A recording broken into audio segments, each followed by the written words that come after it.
Сындар ма балалар, қазақ тілі сабағымызды бастаймыз. 49-ші сабақ. Сабақтың тақырыбы сөз және оның мағынасы. Сабағымыздың тақырыбы сөз және оның мағынасы. Сөз дегеніміз бұл заттың, сапаның, қимылдың атауы. Сөз және оның мағынасы. Синоним мағыналарына қарай. Антоним, амоним болып 3 топқа бөлінеді. Синоним бұл мағынасы жуық сөздер. Антоним мағыналары қарама-қарсы сөздер. Амоним дыбысталу бірдей, мағынасы әр басқа, яғни мағынасы әртүрлі болады. Мысалы, синоним сөздер мағыналары жуық сөздер. Мысалы, педагог, ұстаз, мұғалім, тәрбиеші, бұл сөздердің бәрі мағынасы жуық сөздер. Антоним сөздер, бұлар бір-біріне қарама-қарсы мағынада айтылады. Күн, түн, ыстық, суық, ерте, кеш. Амоним сөздер, бұл дыбысталуы бірдей, бірақ мағыналары әр басқа болады. Мысалы, ара, бұл жәндік. Ара, бұл еңбек құралы. Осы синоним, антоним, амоним сөздеріне мысалдар бола алады. Екінші тапсырмаға қараймыз. Берілген сөздерді мағынасына қарай жікте.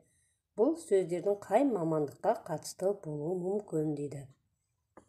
Енді бізге бірінші педагог, ұстаз, мұғалім, тәрбиеші.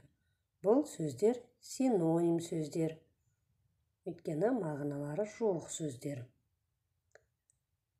Бұлар мұғалім мамандығына қатысты сөздер. Келесі: ұшақ, жоғары, төмен, жылдам, баяу, яғни ұшқандығын білдіріп тұр. Жоғары, төмен, жылдам, баяу, бұлар антоним сөздер. Бұл сөздер ұшақ сөзімен байланысқандықтан ұшқыш мамандығына қатысты болуы мүмкін. Үшінші: музыка кілті аспап қорабының кілті дейді. Музыка кілті аспап қорабының кілті. Бұлар амоним сөздер. Дыбысталуы бірдей, бірақ мағынасы әр басқа. Бұл сөздер музыка мамандығына қатысты сөздер. Үшінші жаттығуға қараймыз. Сурет пен тірек сөздерді пайдаланып, 2-3 сөйлем құрастырып жаз дейді. Берілген сөздер сөз мағынасын қай түріне жатады? Аспазшы, тағам, тәтті, ащы, ыстық, суық, қою, сұйық, қатты, жұмсақ. Міне осындай сөздер берілген. Бұл берілген сөздер мағынасының антоним сөздеріне жатады.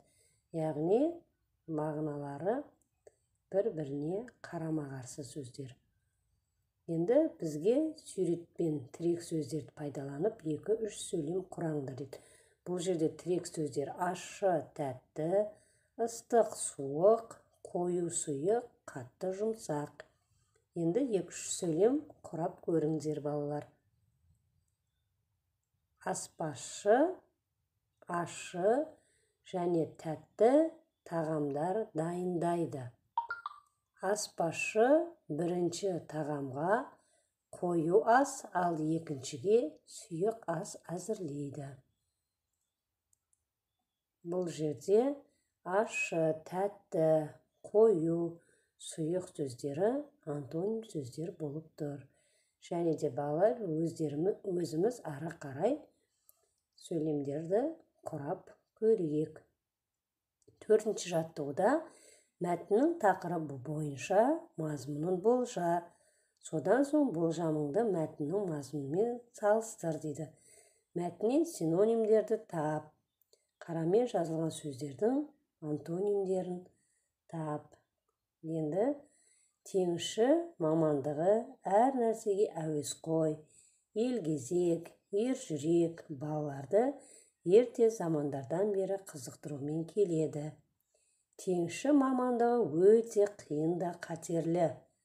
Аспан айналып жерге түскен, ыстықта да, сақылдаған сары аязда да, көзге түртсе көргісіз тас қараңғыда да, аяғының асты көрінбейтін соқыр тұманда да, сұрапыл дауылдарда, буырқанған таудай толқындар кемені көкке атып, қақпақыл ойнаған сәттерде теңізші өз орнында жұмыс үстінде болады. Сондықтан теңізшілер өжет, батыл, өз ісіне тиянақты болуы қажет. Бұл жерде синоним сөздер: ержүрек, өжет, батыл. Антоним сөздер: қиын, оңай, ыстық, суық, қараңғы, жарық. Балалар, 5-ші жаттығуға қараймыз. Шығармашылық үзіліс. Желкенді қайықтарды дұрыс орналастырсаң, теңізшілер ұнататын сөйлемді оқисың. Тауып көр. Кән балалар, қандай сөз екен? Тауып көрейік. Дұрыс балалар, сендер де осылай тапқан шығар деп ойлаймын. Теңіз батылдықты ұнатады. Сонда бұл жерде батылдық деген сөз шықты. 6-шы жаттығуға қараймыз. Ойлан, тап ойыны. Ойынның шарты: мұғалім амоним сөздің бірінші мағынасына жұмбақты өзі құрастырып айтса, оқушылар кезекпен келесі мағынасын табуды жалғастырып жатты. Кезек саған да келді. Мұғалім мен бөрене тілдер құралмын деп жасырса, сен ара сөзінің мағынасына жұмбақты қалай жалғастырар едің? Қан балалар, ойланып көрейік. Беретұғын балы бар, шағып алса зәрі бар. Міне осылай ара сөзінің мағынасын жұмбақтап жалғастырар едік. Осымен балалар, сабағымыз аяқталды. Сау болыңыздар. Тыңдағандарыңызға көп рахмет.